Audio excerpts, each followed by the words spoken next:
Salam Bapak Ibu. Kabar kita semua luar biasa, ya kan? Amin. Tak perlu lagi dipertanyakan, sudah pasti luar biasa kita semua.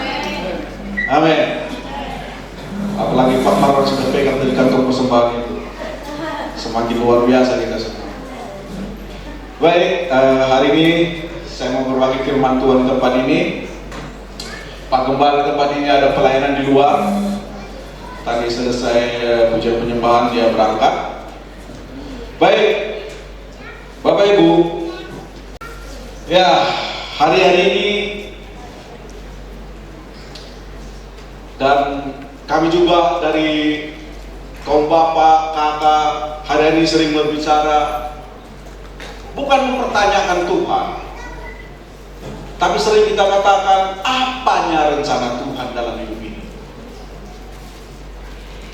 Tentu tidak semua kita mengerti apa rencana Tuhan, tapi yang jelas kita sering katakan rencana Tuhan pasti yang terbaik. Makanya pagi ini saya mau bikin judul khotbah saya, memang tidak ada slide-nya supaya mereka jangan pusing-pusing nanti kan. Langsung saya buat di sini. Jangan salah menilai Tuhan. Nah, kalau lagu Pak Rista jangan salah menilaiku katanya kan. Itu lagu favoritnya itu.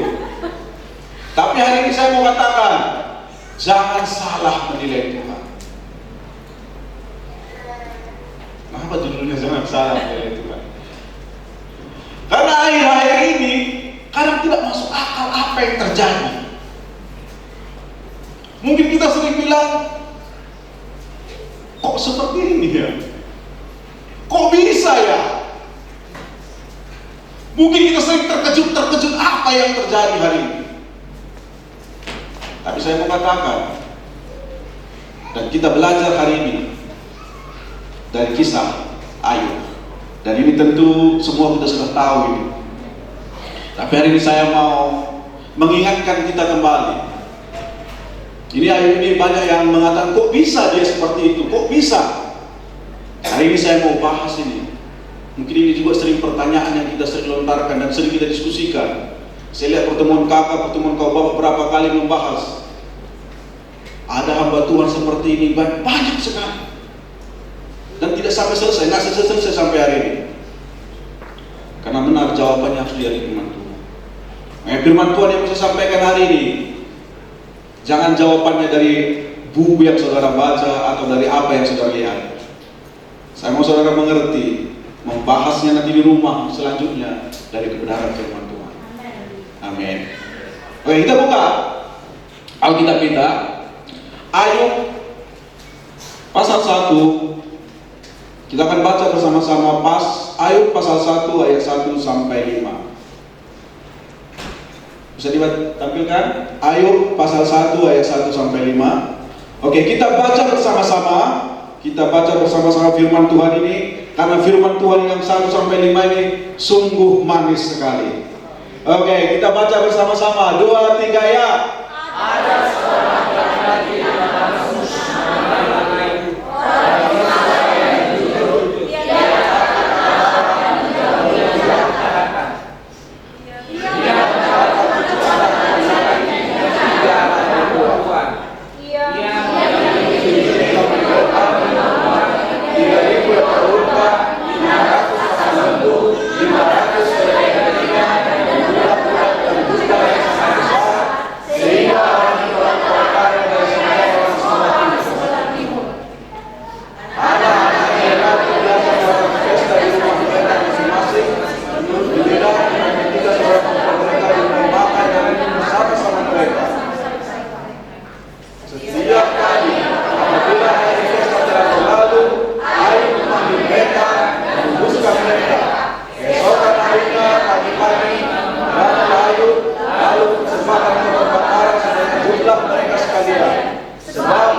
indah sekali keluarga ini.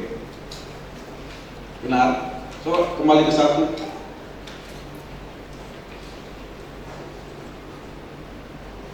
Ya. Kalau kita baca tadi Ayub pasal 1 ayat 1 sampai 5 inilah keluarga yang sangat bahagia. Dikatakan apa? Penulis katakan ada seorang laki-laki di tanah Uz bernama Ayub. Orang ini saleh dan jujur. Ia takut akan Allah dan menjauhi kejahatan. Luar biasa ya. Sudah dikatakan dia saleh, dia jujur, takut akan Allah dan menjauhi kejahatan. Tapi dikatakan seorang laki-laki. Nah, ini dikatakan, kenapa dikatakan seorang laki-laki? Karena Ayub pemimpin dalam keluarga ini. Jadi kita laki-laki ini dikatakan situ apa? Kita harus saleh, kita harus jujur, takut akan Allah, menjauhi kejahatan. Amin. Inilah seorang Ayub yang akan kita bahas. Satu persatu saya akan jelaskan nanti. Next, ayat kedua nih.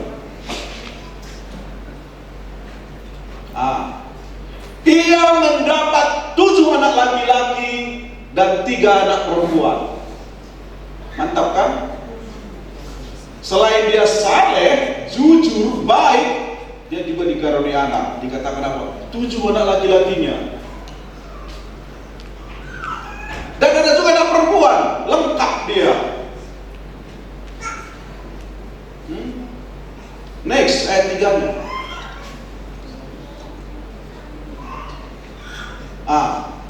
Dia memiliki 7.000 ekor kambing domba. Sudah bisa bayangkan 7.000 loh.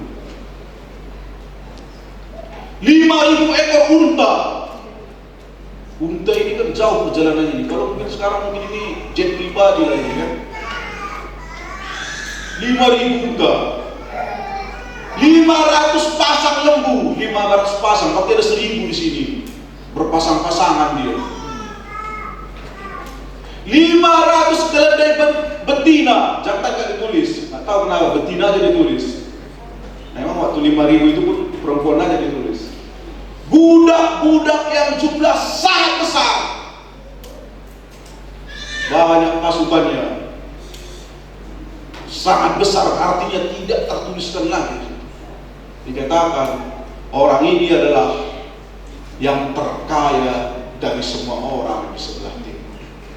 Karena tahu dikatakan dari ayat 1 bahwa Ayub ini berasal dari Uz. Saya cek di mana Uz itu. Dikatakan itu bukan orang Israel, dia bukan Israel, dia dari Arab, dari timurnya, dari Palestina. Di situ banyak kejahatan itu, orang-orang jahat semua di situ. Dia berasal dari situ. Tapi dikatakan apa? Dia orang ini berkata. Dikatakan apa? Dia orang terkaya dari sebelah timur. Ayat 4. Anak-anaknya lelaki biasa mengadakan pesta. Ini biasa lah kan gitu. Di sini jangan berpikir negatif. Kalau dia ini sudah gaya orang kaya ini. Benar nggak? Kalau anak kita sekarang nonton bioskop apa ya? Nonton bioskop seperti inilah ini. Mungkin teater sudah ada di rumahnya lah, bioskop dipindahkan ke rumahnya. Ya kan? Ini udah style orang kaya ini. Kayak kita lah, sama lah kita. Sakit pinggang nggak perlu lagi masak, makan restoran. Nah, kayak kita ya Pak Marwan. Agak tergigit sedikit lidah, makan daging ini makan saya, potong. Ini gaya kita orang ini. Mereka mengadakan pesta bergilir karena udah kaya. Anak gadisnya pun kakak adik-adiknya perempuan pun udah ayo makan kita semua. Kita berpesta. Dan ayat 5.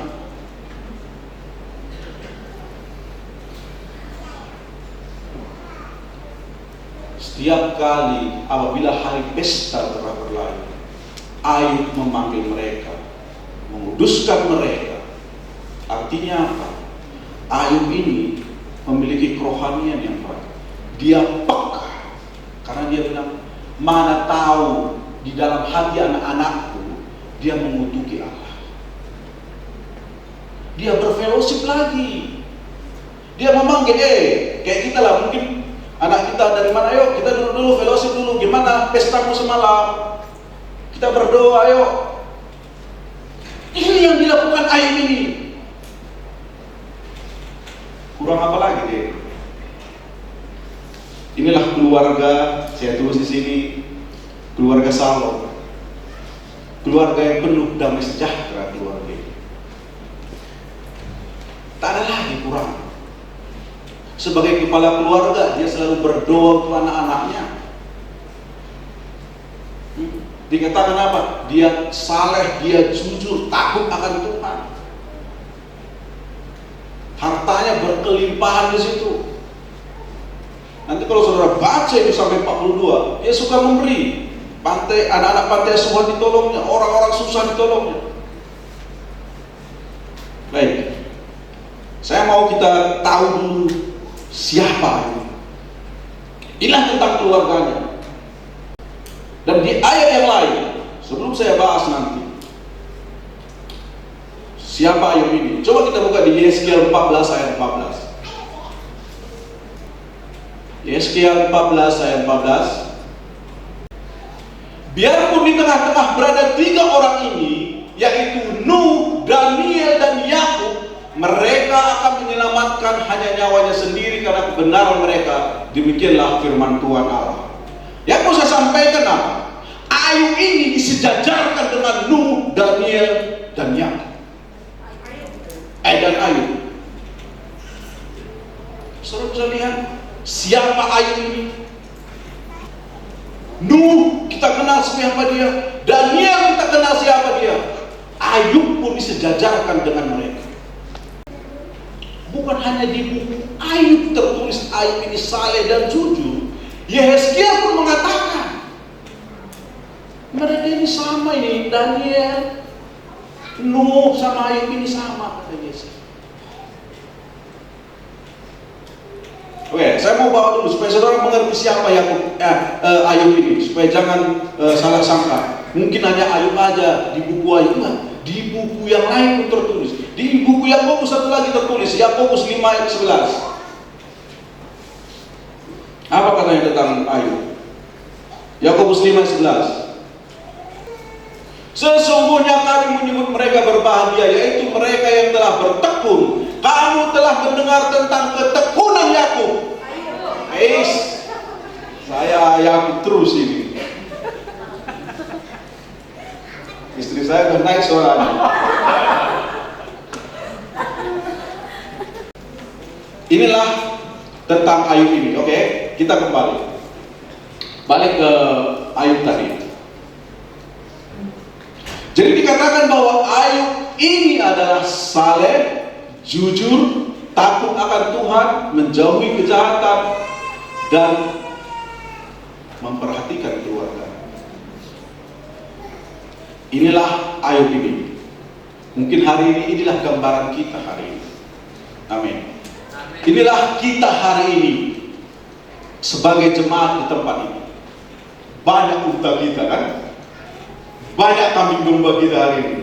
Mungkin dia nggak berbentuk kambing lagi lah, mungkin sudah berbentuk berlian, ya kan, emas. Mungkin nggak seperti lah, mungkin deposit, sudah seperti itu betulnya. Tapi kita coba lihat, kita sambung, kita lanjut dengan ayat 6. Tadi 1-5 indah semua kan? Apa yang terjadi? Kita buka Ayub 1-6, 6-12. Disinilah mulai iman Ayub diuji oleh Tuhan. Saya tidak akan bacakan semua ini. Mungkin kalau dibaca nanti agak lama, karena ini panjang dia.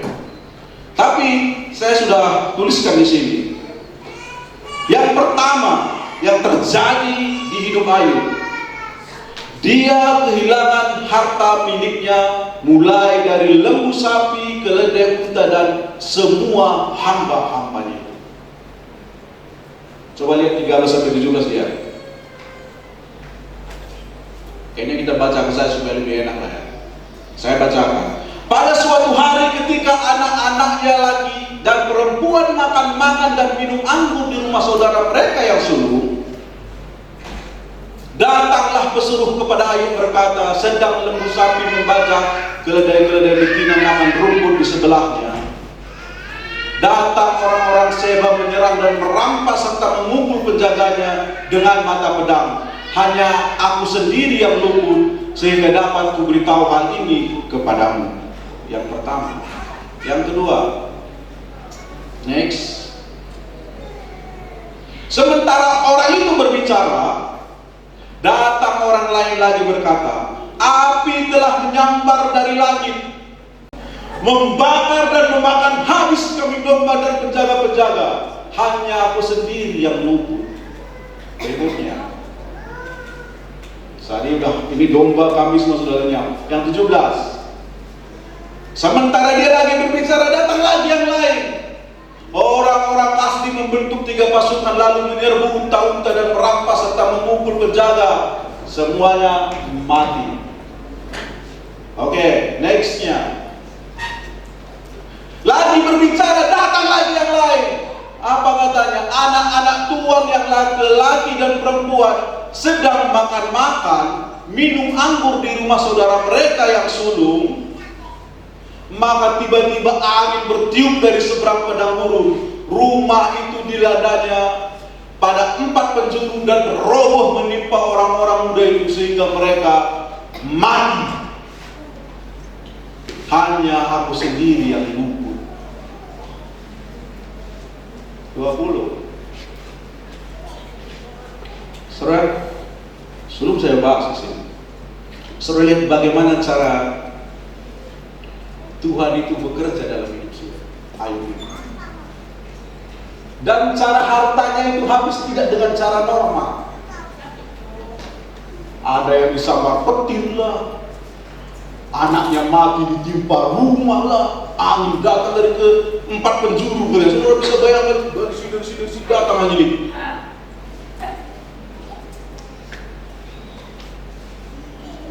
Tapi apa yang dilakukan Ayub? Maka berdirilah Ayub. Dia mencap-mencap dan menyalahkan Tuhan. Ya kan? Apa ini Tuhan? Dia mengoyakkan jubahnya, mencukur kepalanya, sujudlah ia dan menyembah. Bapak Ibu, ini tidak gampang. Saudara bisa lihat, ini masih ada berikutnya lagi, dia sakit lagi loh. Tapi ketika hartanya habis, anaknya meninggal, yang dia pertama lakukan apa? Dia sujud dan menyembah. Tidak pertama dikatakan, mengapa ini terjadi? Yang pertama dilakukannya apa? Datang.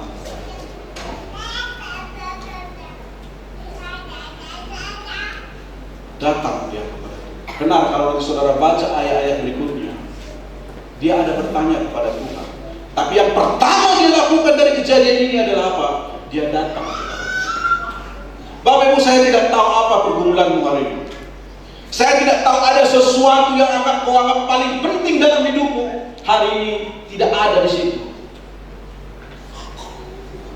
Saya katakan, datang kau kepada Tuhan. Mungkin kita tidak mengerti.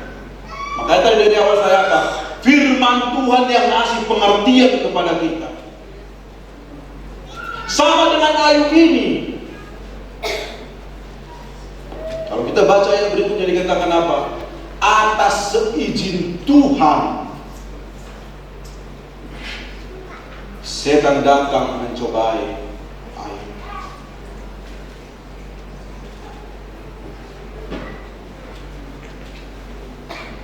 Tapi apa yang Ayub katakan ketika semuanya itu? Ayub 1:20 dikatakannya seperti ini. Dalam kesemuanya itu Ayub tidak berbuat dosa dan tidak menuduh Allah berbuat yang kurang patut. Coba buka Ayub 1:22. Nextnya. Apa yang dia katakan? 22-nya. Dalam kesemuanya itu Ayub tidak berbuat dosa dan tidak menuduh Allah berbuat yang kurang patut.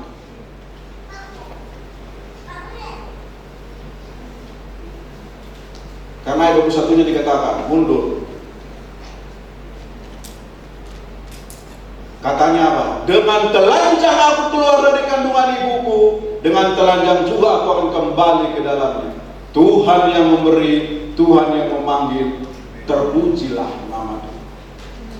Artinya apa? Saya mau sampaikan sampai di sini katakan apa? Dia mengerti siapa Allah yang dia sembah. Ini bukan masalah harta ini. Ini bukan masalah posisi, bukan masalah anaknya yang meninggal, tapi masalah ketika dia tahu siapa Tuhan. Saudaraku, kalau kita tidak mengetahui siapa Allah yang kita sembah, sedikit saja pun kita langsung menangis. Nggak usah seperti ini, nggak usah seperti ini. Mungkin kita akan berkata, terus kenapa Tuhan kasih kita cobaan seperti itu, Pak?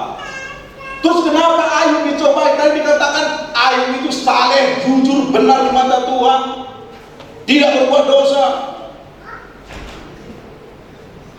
Saya mau katakan, Tuhan punya rencana dalam hidup kita.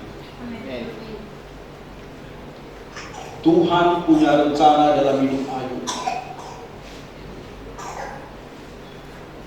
Mungkin Ayub juga tidak paham, mungkin kita juga tidak paham, tapi jangan pernah goyah kepercayaan kita kepada Tuhan.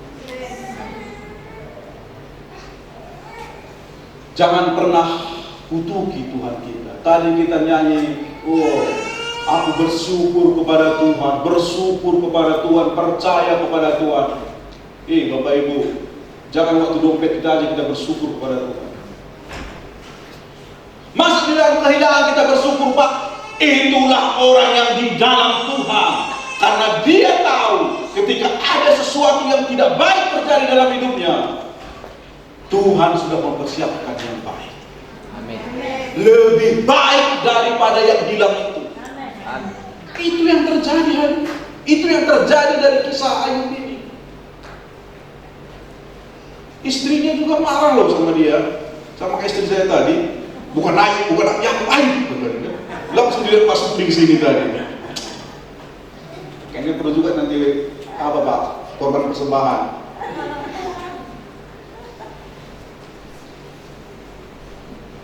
Istrinya loh, coba buka Ayub 2:10.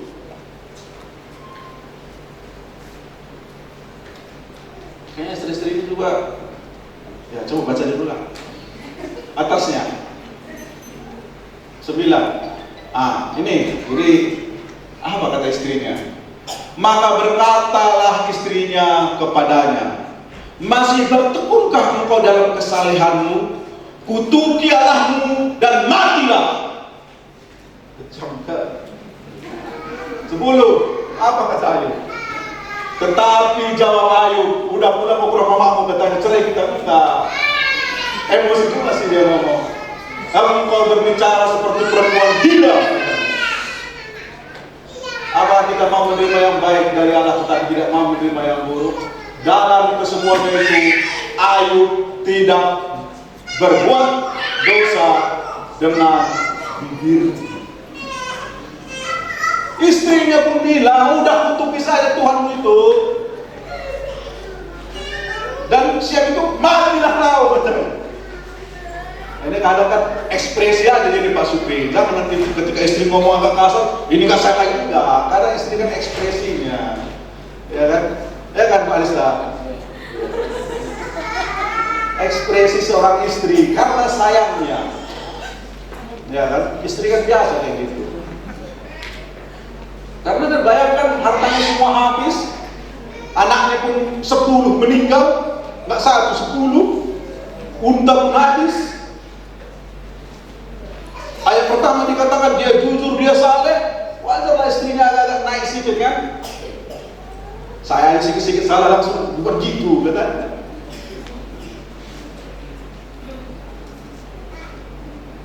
Ayub bilang apa? Istrinya bilang, kau udah kutubi dan matilah kau, katanya. Karena udah borokan pula, dia sakit kan.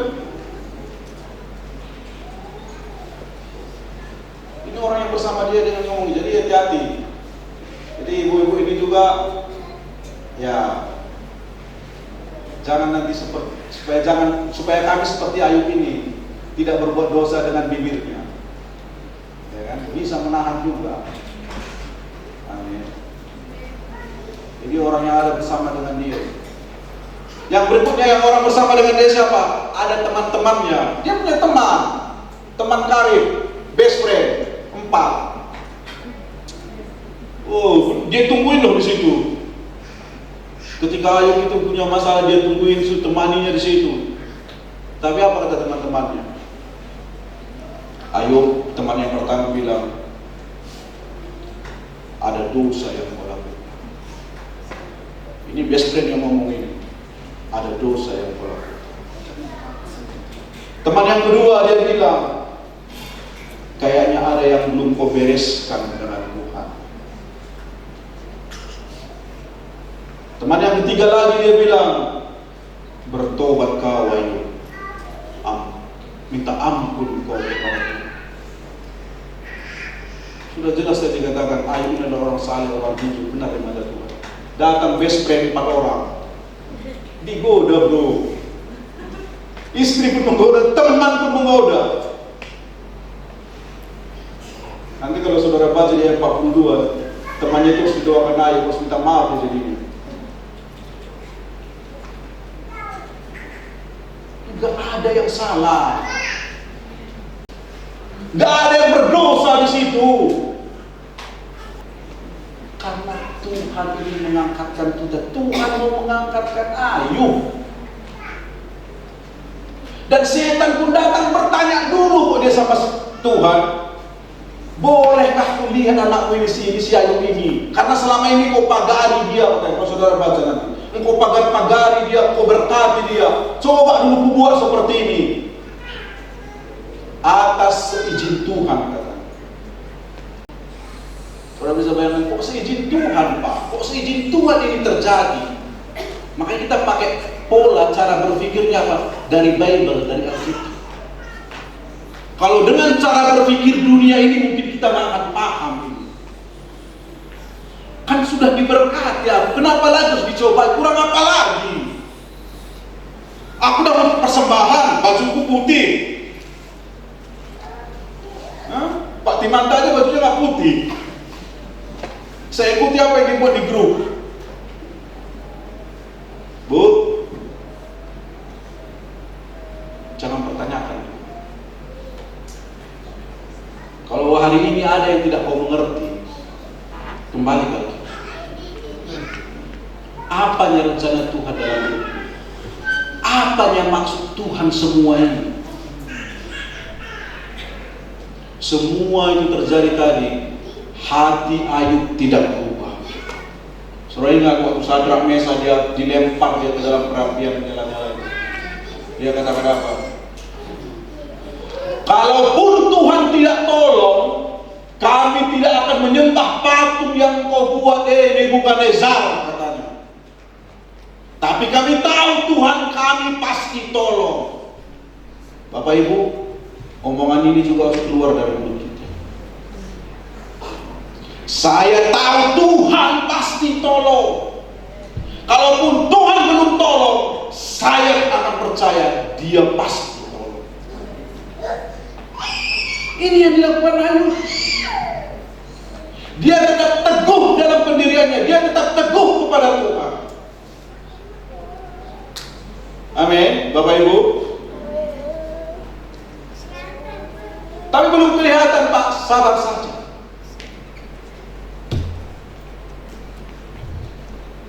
Karena firman Tuhan ini adalah janji yang Tuhan sudah berikan kepada kita. Bukan perkataan Pak Pendeta dari depan. Pak Pendeta bilang kita sabar aja lah. Bukan firman Tuhan yang bilang. Nah, di Daniel 3:17 tadi, coba kita baca, apa katanya? Daniel 3:17 sampai 18. Jika Allah yang kami puja sanggup melepaskan kami, maka Ia akan melepaskan kami dari perapian yang menyala-nyala itu, dan dari dalam tangan-Mu ya Raja.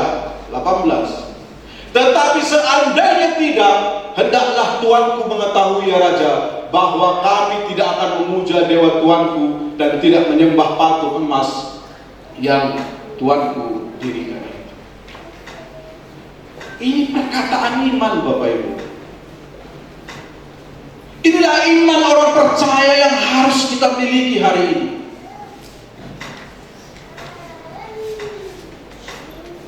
Jadi jangan, ketika kita semua diberkati, kita katakan tadi, ku bersyukur, enak kali kita ngangkat tangan bersyukur. Kalaupun ada sesuatu yang belum mengenakan terjadi dalam hidupmu, kita tetap bersyukur. Kita menyadari apa yang Tuhan mau buat dalam hidup kita. Sama dengan ayat ini. Ayat 42-nya. Saya mau tutup di sini. Bagaimana Tuhan tolong dia. Ayub 42 10. Oke. Ayub 42 10. Firman Tuhan. Lalu Tuhan memulihkan keadaan Ayub. Saudara lihat endingnya. Lalu Tuhan memulihkan keadaan Ayub. Setelah ia meminta doa dan untuk sahabat-sahabatnya, ini sahabat-sahabatnya tadi, Tuhan memberikan kepada Ayub apa? 2 kali lipat dari segala kepunyaannya dahulu. Amin. Inilah Allah kita itu. Mungkin kita tidak paham, tapi dikatakan apa? Ayub mendapat 2 kali lipat dari segala kepunyaan dia dahulu. Tapi dia berdarah-darah. Sampai istrinya pun bilang, mati saja kau. Teman-temannya pun mengutuki dia, tak benar itu. Tapi Tuhan memulihkan keadaannya. Ayat 11. Kemudian datanglah kepadanya semua saudaranya laki-laki dan perempuan, semua kenalannya yang lama. Ya memang biasa kayak gitulah ya Kak. Kalau kita sudah dipulihkan kan, yang jauh pun mendekatnya semua. Makanya dikatakan apa? Datang semua saudara laki-laki dan perempuan, semua kenalan yang lama. Kenalan lama pun bermunculan di sini. Balik semua kenalan yang lama itu. Dan apa? Makan bersama-sama dengan dia di rumahnya. Makan lagi Bapak Ibu. Enggak dimarahin. Inilah si Ayub tadi. Makan, dibawa makan. Mereka menyatakan turut berduka cita. Kan sudah kaya nih. Baru dia bilang turut berduka cita lah bro, katanya kan. Menghibur dia oleh karena segala malapetaka yang telah timpakan Tuhan kepadanya. Dan mereka masing-masing memberi uang. Dia uang 1 kesita dan sebuah cincin emas. Sudah dipulihkan Tuhan ya, dikasihnya mungkin cincin lagi kan. Kasih semua. Waktu menderita itu gak ada yang datang. Sekali diberkati melimpah, dia tengok itu. Mereka ada yang bawa uang, ada yang bawa cincin emas. Ayat 12. Tuhan memberkati Ayub dalam hidupnya yang selanjutnya lebih daripada dalam hidupnya yang dahulu. Ia mendapat apa? 14.000 ekor kambing domba, 6.000 unta, 1.000 pasang lembu, dan 1.000 ekor keledai betina. Tuhan doublekan. Inilah cara kerja Tuhan kita.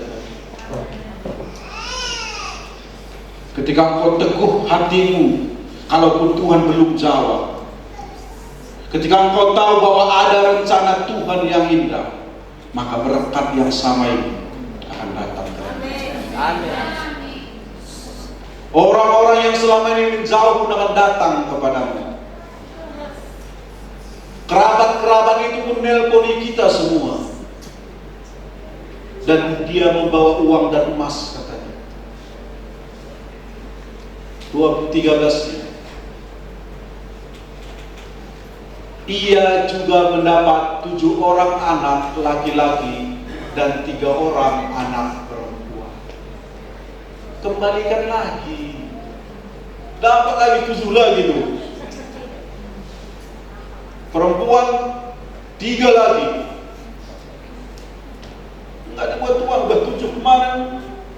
3 lagi udah mati, 3 lagi perempuan udah cukup lah itu. Udah kempes terus itu, enggak. Dibuat lagi itu, tambah lagi. Kalau bisa bayangkan 14 anaknya. 14. Nah, di sini yang menarik. Kalau yang pertama tadi kan nggak disebutkan siapa anak perempuan itu. Tapi di sini dikatakan siapa? Dan anak perempuan yang pertama diberi nama Yemima, yang kedua Kezia, yang ketiga nama media dia. 15 ini dikatakan di seluruh negeri tidak terdapat perempuan secantik anak-anak Ayub, dan mereka diberi ayahnya milik pusaka di tengah-tengah saudara-saudara laki-laki. Dikatakan apa? Di seluruh negeri tidak ada perempuan yang secantik anak-anak Ayub. Amin Bapak Ibu. Yang terbaik Tuhan berikan. Di negeri itu tidak ada seperti anak mereka itu cantik. Mungkin yang anak yang 3 itu pun mungkin cantik, tapi dia dituliskan. Tapi di sini dituliskan apa? Mereka perempuan yang tercantik di negeri. Inilah cara kerja Tuhan kita. Maka saya sering katakan apa? Yang terbaik Tuhan pasti beri. Yang terbaik pasti Tuhan beri. Terus kenapa yang ini udah dikasih Pak, tapi kok hilang dia Pak? Kok diizinkan Tuhan? Karena dia mau kau mendapat yang tercantik. Oh kalau gitu kita siap-siap hilang Pak. Nah. Tapi di sini diajarkan apa? Semua yang kita miliki hari ini adalah miliknya Tuhan. Semua yang kau punya hari ini, sadari itu miliknya Tuhan. Makanya kalau penyerahan anak, Pak Amang Pak Rista sering bilang, Tuhan titipkan ini di tengah keluargamu. Jangan apa? Dititipkan di semua ini. Makanya kalau orang sadar semua yang dia miliki adalah titipan Tuhan, dia gampang aja itu. Kalau memberi itu pasti gampang, karena dia tahu apa? Milik Tuhan ya ini. Dikatakan apa? Akar dari segala kejahatan adalah kita menganggap itu sudah punya kita. Oh ini milik ini, nggak boleh. Sama kayak si Ayub ini. Kan saya Iblis bilang apa? Ya karena mau pagar-pagari dia, makanya dia kayak gitu. Bukan Tuhan pagarnya. Asal jangan kau inginkan kematiannya. Aku tahu siapa si Ayub ini. Hambaku Ayub katanya. Nanti saudara baca. Dia bilang hambaku Ayub. Aku tahu dia siapa. Tuhan tahu siapa saudara. Dia tahu hati saudara. Saudara tidak akan nangis kalau belum dijawab Tuhan. Kalau hari ini kita belum terima, bukan berarti Tuhan tidak jawab. Kalau hari ini yang kita harapkan itu, oh kok bisa hilang yang ini Pak? Kemarin proyek 5 miliar, sekarang kok 5 miliar tadi jadi 1 miliar. Berarti ada disiapkan Tuhan 100 miliar maksudnya. Harus kita berpola berpikir seperti itu. Dan itu bisa hanya apa? Kita dapat dari firman Tuhan. Kalau dengan cara berpikir manusia, sial itu katanya. Ada kutuk katanya. Saya ingat orang tua saya dipanggil Tuhan. Setelah bapak saya beberapa bulan, bapak mertua dulu, bulan 7 atau bulan berapa, baru 3 bulan lagi bapak saya, 3 bulan lagi mama saya, 3 bulan lagi abang saya. Apa kata orang kampung itu? Ini orang ini memang ada yang salah di keluarganya ini. Pendeta pun anaknya mau kayak gini. Ya. Kalau cara berpikir manusia mungkin itu benar. Tapi kita kembali ke Alkitab. Kita melihat jawabannya dari sudut Tuhan. Karena apa? Dia cari jawaban di luar daripada jalannya Tuhan. Bapak Ibu, saudaraku yang terkasih dalam Tuhan. Saya mau katakan, carilah jawabannya di dalam Tuhan. Carilah jawabannya di situ. Kalau dari Pak Pendeta saudara tidak dapat jawabannya dari Alkitab, pasti Tuhan berbicara kepada saudara. Dikatakan Ayub tidak berbuat dosa walaupun sudah terjadi. Walaupun saudara-saudaranya meninggalkan dia, istrinya pun mengutuki dia, teman-temannya pun mengatakan cek dirimu, cek hatimu. Tapi yang mau saya sampaikan, Bapak Ibu, jangan. Jangan saudara, ibu-ibu langsung bilang, itu loh kan Pak. Tadi Pak Timatan nanya Pak Supri, Bapak bilang masuk olahraga, enggak enak. Padahal Bapak predikat jemaat paling cepat datang, enggak enak. Gantian ya, tahun ini enggak lagi ya. Amin. Bukan seperti itu cara kerja Tuhan kita Bapak Ibu, bukan. Jangan, makanya di tempat ini kita enggak pernah bilang apa dosamu, apa kesalahanmu. Enggak kita tanya ke Pak Mel tarik ke rumah sakit, dosa apa ini Pak Mel, kok ada batu ginjal di perutmu? Enggak ada, kayaknya Pak Resta kemarin enggak kan? Enggak ditanya. Kami pun kemarin berdoa sama Pak Diki, enggak kami tanya itu. Kami hanya bilang ini kurang minum Pak Mel. Enggak.